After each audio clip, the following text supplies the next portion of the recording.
Assalamualaikum warahmatullahi wabarakatuh. Perkenalkan, nama saya Stevi Utari, NIM 20140049 dari kelompok 5, dan saya akan membahas tentang sistem kekerabatan di Minangkabau. Video ini bertujuan untuk memenuhi tugas dari mata kuliah Islam Budaya Minangkabau dengan dosen pengampu Bapak Muhammad Nasir, SSMA. Adapun poin-poin penting yang akan kita bahas yaitu tentang kekerabatan matrilineal, diantaranya perkawinan eksogami, residensi matrilokal, konsep tentang harta, sako, dan pusako. Dan adapun kita juga membahas tentang perdebatan tentang sistem matrilineal, yaitu tentang perkawinan eksogami, residensi matrilokal, dan sistem pewarisan di Minangkabau. Pertama, kita akan membahas tentang kekerabatan matrilineal. Seperti yang kita ketahui bahwa di Minangkabau berlaku sistem matrilineal di mana setiap anak perempuan dan anak laki-laki masuk keturunan ibu atau klan dari ibu. Menurut Branislaw Malinowski, mereka hidup dalam satu ketertiban masyarakat yang di dalamnya kekerabatan dihitung menurut garis ibu semata-mata, dan pusaka serta warisan diturunkan menurut garis ibu pula. Ini berarti bahwa laki-laki dan perempuan termasuk keluarga atau klan dari perkauman ibunya, dan bukan dari ayahnya melainkan dari ibu. Adapun ciri-ciri dari sistem matrilineal ini: pertama, keturunan dihitung menurut garis ibu. Kedua, suku terbentuk menurut garis ibu. Tiga, tiap orang harus dikawinkan dengan orang luar sukunya atau eksogami. Pembalasan dendam merupakan suatu kewajiban bagi seluruh suku.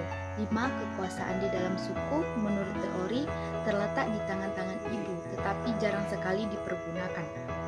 6. Yang sebenarnya berkuasa adalah saudara laki-lakinya. 7. Perkawinan bersifat matrilokal, yaitu suami mengunjungi rumah istri. 8. Hak-hak dan pusaka diwariskan oleh mama kepada keponakannya dari saudara laki-laki ibu kepada anak dari saudara perempuan. Baiklah, selanjutnya kita akan membahas tentang perkawinan eksogami.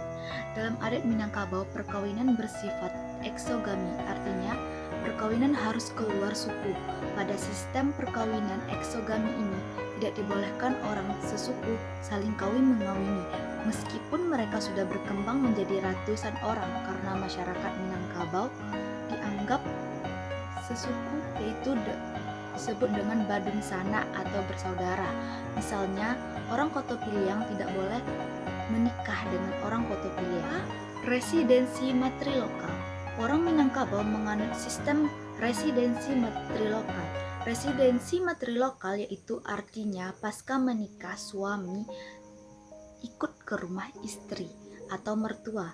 Laki-laki dianggap sebagai tamu di rumah keluarga istri. Suami tersebut dipanggil dengan sebutan sumando.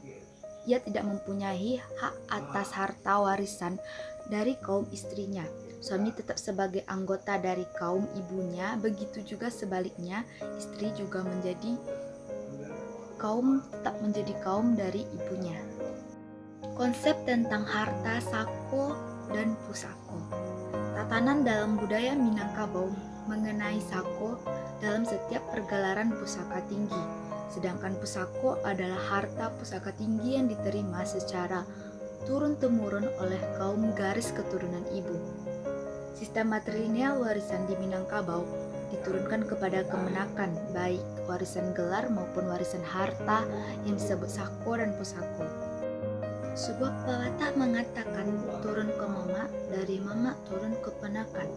Maksudnya, keponakan laki-laki mempunyai hak untuk mengawasi dan menguasai warisan harta, sedangkan keponakan perempuan berhak memiliki yang dikenal dengan ungkapan warih nan dijawe, pusako nan ditolong. Artinya, sebagai warisan harta itu diterima dari mama dan pusaka, ini harta itu dipelihara dengan baik. Harta pusaka dapat dibagi menjadi dua, yaitu harta pusaka tinggi, yaitu yang diterima secara turun-temurun dalam suatu kaum yang bertali darah menurut garis ibu. Pusaka tinggi ini berupa tanah, sawah, ladang, emas, perak, dan sebagainya. Kedua, harta pusaka rendah, yaitu peninggalan yang bukan turun-temurun tetapi diperoleh dari seorang sebagai harta pencaharian. Baiklah, selanjutnya akan membahas tentang perdebatan tentang sistem matrilineal. Pertama, perkawinan eksogami. Hal yang diperdebatkan di sini adalah kawin sesuku. Di Minangkabau, kawin sesuku sangat dilarang. Jika dilanggar, maka akan mendapatkan sanksi atau hukuman seperti sanksi moral, dikucilkan dari pergaulan, bahkan lebih parahnya lagi, diusir dari kampung dan dikeluarkan dari suku tersebut. Adapun beberapa alasan lainnya kenapa perkawinan sesuku itu sangat dilarang di Minangkabau, dikarenakan dapat memecah keturunan mereka.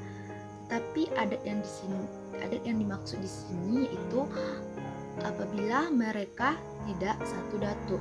Sebenarnya banyak menimbulkan asumsi-asumsi dari masyarakat Minangkabau yang berbeda-beda. Ada yang benar tidak melakukan demi kemaslahatan, dan ada juga yang melakukannya dan rela mendapatkan saksi demi menikah dengan orang yang dia pilih. 2. Residensi materi lokal. Ada beberapa perdebatan atau kritikan tentang residensi materi lokal ini, terutama terhadap laki-laki di Minangkabau sebagai suami. Pertama, sebagai suami dan ayah. Kekuasaan Sumando hanya berkisar sekitar pintu bilik. Kondisi ini dinilai sebagai pembatas kekuasaan suami terhadap istri dan anak-anaknya. Fungsi suami dalam keluarganya tidak akan bisa berjalan secara maksimal, apalagi kebiasaan laki-laki dalam sistem residensi materi lokal ini hanya pulang ke rumah pada malam hari. Seharian laki-laki Minangkabau pulang ke rumah orang tuanya untuk mengolah sawah dan ladang dan mengurus anak kemenakannya. Tidak kejelasan pekerjaan di rumah istrinya. Laki-laki Minangkabau adalah menantu di hadapan mertuanya. Menjadi menantu sering menimbulkan salah tingkah. Hubungan mertua dengan menantu ini diibaratkan dengan manat yang minyak panuah, banyak lenggang, minyak tangguang. Walaupun suami sangat dimanjakan di dalam rumah tangga, ia bukanlah pemegang kuasa atas anak dan istrinya. Ketiga, segan menyegan dengan pambayan. Sebagai Sumando, ia tidak bisa sembarangan saja berbuat sesuatu di atas rumah istrinya, karena di sana juga ada pambayan. Pambayan berarti sesama orang Sumando yang istrinya masih bersaudara atau suami dan kerabat istrinya. Ia harus pandai-pandai mengira-ngira perasaan pembayannya. Jangan sampai dituduh pula mengambil muka. Selanjutnya, konflik dengan mama rumah. Laki-laki di Minangkabau mempunyai kewajiban memenuhi kebutuhan istri dan anak-anaknya. Di rumah keluarga istrinya, laki-laki Minangkabau akan dibatasi perannya. Misalnya, laki-laki Minangkabau boleh saja membantu mengolah sawah dan ladang, namun bukanlah sesuatu yang wajib. Sebab sawah dan ladang di Minangkabau adalah milik perempuan atau istrinya dan kaumnya. Namun kritikan sudah tidak berlaku untuk zaman sekarang dan lebih berlaku untuk zaman dahulu yang masih kental akan budaya dan adatnya. 3. Sistem pewarisan. Di dalam Minangkabau terdapat pepatah adat basandi syarat basandi kitab bulah. Dari pepatah tersebut dijelaskan bahwa adat Minangkabau berpatokan terhadap agama Islam atau kitab. Namun dalam pembagi warisan tidak sesuai, jadi banyak perdebatan tentang ini. Di dalam agama Islam, warisan jatuh kepada anak laki-laki. Sedangkan di dalam adat Minangkabau, warisan jatuh atau diturunkan kepada anak perempuan dari keluarga ibunya. Sekian, terima kasih. Kalau ada kata-kata saya yang salah, tolong dimaafkan. Saya akhiri dengan wabillahi taufiq wal hidayah. Assalamualaikum warahmatullahi wabarakatuh.